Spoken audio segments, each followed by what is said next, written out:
श्रीराम. साधक हो, सध्या आपण श्री ब्रह्मचैतन्य गोंदवलेकर महाराज यांचे शिष्य परमपूज्य श्री बापूसाहेब मराठे लिखित श्री महाराजांनी बाबांना असे घडविले या आठवणी स्वरूपातील पुस्तकाचा आस्वाद घेत आहोत.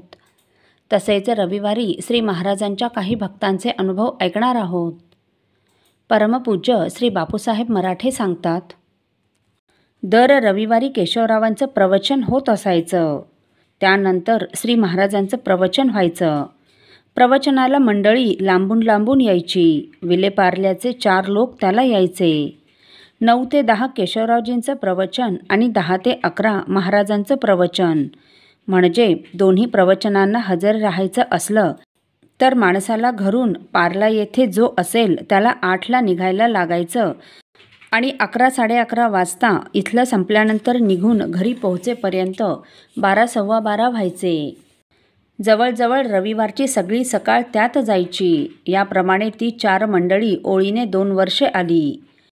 पुढे त्यातल्या 3 मंडळींनी असा विचार केला, आपण जातो तर खरं, पण येऊन जाऊन शेवटी महाराज काय सांगतात की नाम घ्या, नाम घ्या, नाम घ्या हेच सांगतात.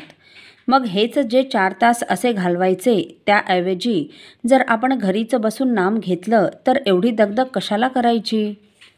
तेव्हा आपण जायला नको असं म्हणून ती 3 मंडळी येईनाशी झाली. चौथ्याला एकदा ते करतायत ते बरोबर वाटायचं, एकदा ते बरोबर आहे की नाही असा संदेह निर्माण झाला.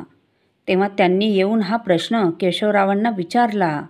आम्ही असे 4 जण येत होतो, त्यापैकी 3 जण असे तिथे जपाला बसतात, तर त्या 3 लोकांचं बरोबर का मी असं यावं हे बरोबर? केशवरावजीसुद्धा संभ्रमात पडले. नामच घ्यायचं तर ते 3घे जण तिथे घेतायत, मग येऊन करायचं काय?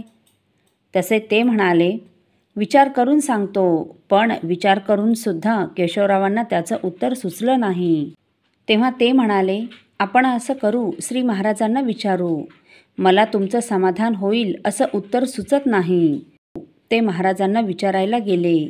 महाराज म्हणाले, मी याचं उत्तर सांगतो, त्या 3घांना हजर करावं. म्हणजे जे येत नव्हते ते 3घे आणि हे असे 4घे पुढल्या वेळेला सगळेजण हजर राहा, म्हणजे मी याचे उत्तर सांगतो.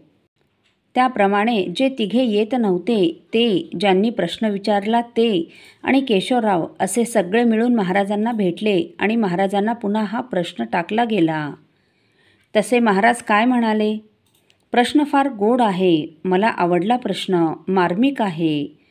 पहिल्या प्रथम एक सांगतो, जो 24 तास नाम घेईल ना त्यांनी इथे यायचं कारणच नाही, अगदी नाही.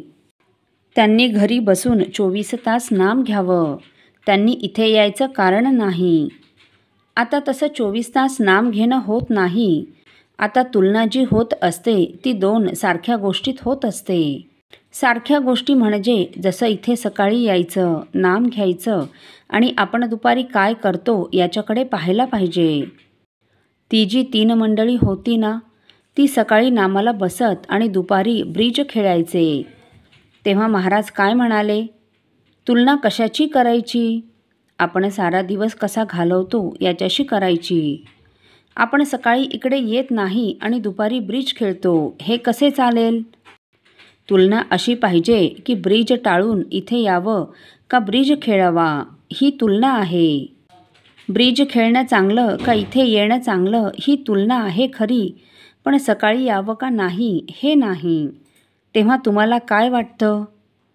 असं म्हटल्यावर ते 3घं म्हणाले, दुपारी ब्रिज खेळण्यापेक्षा सकाळी इथं येणं चांगलं. तुलना कशात आहे? तर आपण इतर वेळ कसा घालवतो, मग ब्रिज खेळून वेळ घालवतो, त्यापेक्षा सकाळी यावं आणि दुपारी मग नामाला बसावं.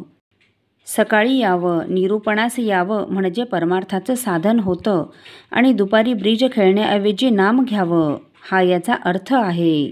हे जास्त चांगलं नाही का? हे असं त्यांनी बिंबवलं. असो.